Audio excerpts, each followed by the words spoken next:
Hey, welcome to the Pharmacy Residency Podcast, a member of the Pharmacy Podcast Network. This is a video episode, so if you are listening, you can find it also on Tony PharmD YouTube, as well as something new that we're doing, which is the Phi Delta Chi Residency Resources page.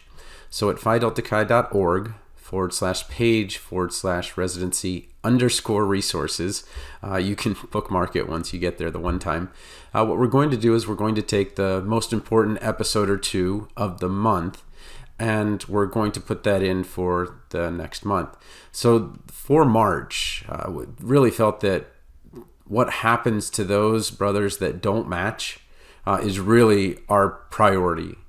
And I outline the 5 steps to take if you don't match, focusing on that phase 2 to better help you understand it, but I'll also talk about some resources if you are looking for a position.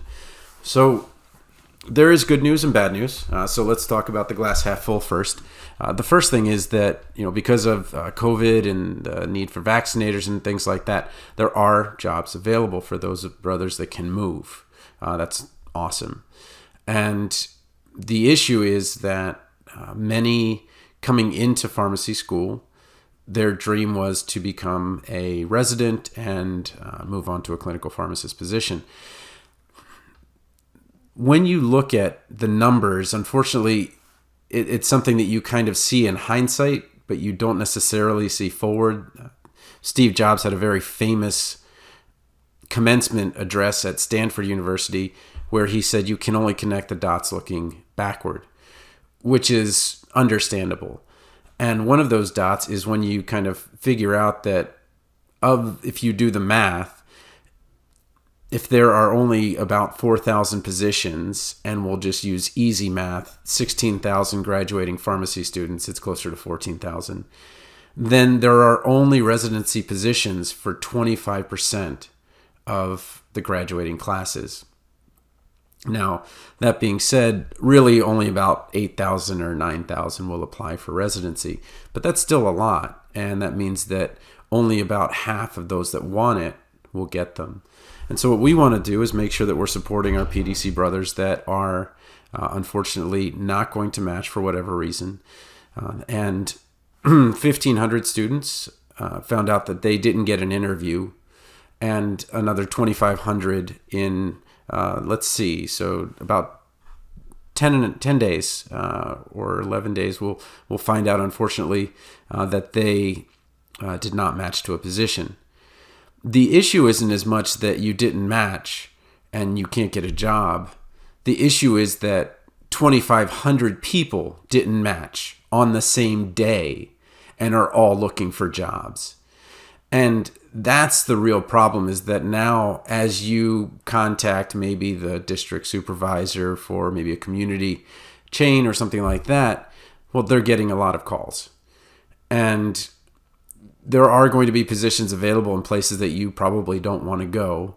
And you thought when you came into pharmacy school, you kind of had this path, and clinical pharmacist was the one that you wanted. So I'm saying not to give up on it, and talking to you in this video about the steps that you would take if you want to continue with that clinical pharmacist path. But I also wanted to show you a couple of other posts that I put up here.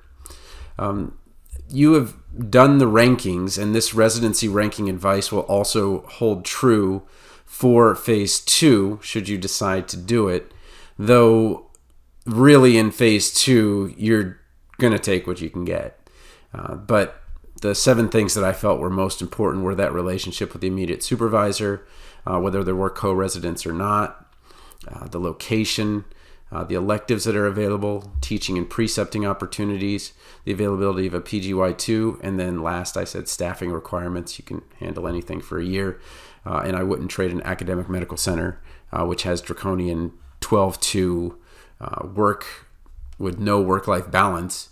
But I know that after a year, my future is I have more options if I've gone to that academic medical center. And then I talked a bit about the pharmacy job market and what the College of Pharmacy trends show. And it's amazing how hard it is to get this data if you don't do it at graduation. So some schools will do the employment data at graduation. It looks a little bit grim, where about maybe a fifth to a third of the graduating students do not have a position. But then if you look at someone like Wisconsin, 98 or 96% of their graduates have positions at 6 months out, which is an important marker because that's when student loans are due. But that's Wisconsin. That's a top 10 school. Minnesota's kind of the same. So the issue is, if we're looking at 20 to 30% that don't have a position at graduation, what are some moves that we should be making? Should we be getting some per diem work? Things like that.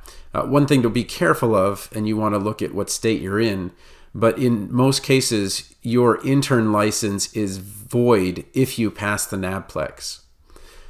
This is before jobs were an issue in pharmacy. But the whole thought was, well, if you've got a pharmacist license, you shouldn't be an intern. You're just going to get your pharmacist job.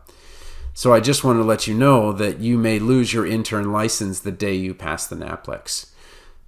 So make sure you know what you're doing in terms of a job or what you would do if you were no longer to have an intern license. Kurt Hebner of Tennessee really piloted this idea to do interviewing advice from brothers to brothers. And there are 4 separate sections of this. There is interviewing for academic positions. Generally, this would require a residency, but there are positions in a pharmacy school that don't require a residency. Usually these are with the experiential office. Though there may be even a preference for that since there are so many residency trained pharmacists. But really, the skill set that you need there is one of being able to connect with hundreds of people, quite literally. But in here, we have Sarah Stallworth, a current P3 student at the University of Tennessee, who interviews Dr. Joshua Caballero, who is the chair of the Department of Clinical and Administrative Services at Larkin University College of Pharmacy, and talking about an academic position. And that was such a long interview, I split it into 2 pieces. It was almost an hour long. But if you're looking ahead and you do want to work in a pharmacy school, this is a kind of a must listen. Hospital pharmacy jobs, Mike Mahundro and Jessica Sum, though they did this great episode on how do you apply for a hospital position, and I do have a free access to my CV course. If you go to residency.teachable.com/P/CV, the link is right here on the webpage, and just put Brothers for Life 1883 and you can get free access to that course. What it'll give you is the pharmacist cover letter template for a clinical pharmacist position. Then there's interviewing for residency with Devlin Smith and Joseph Swanson. This one, again, we've talked quite a bit about interviewing for residency. This will help you again with phase 2 as you're kind of scrambling over the weekend.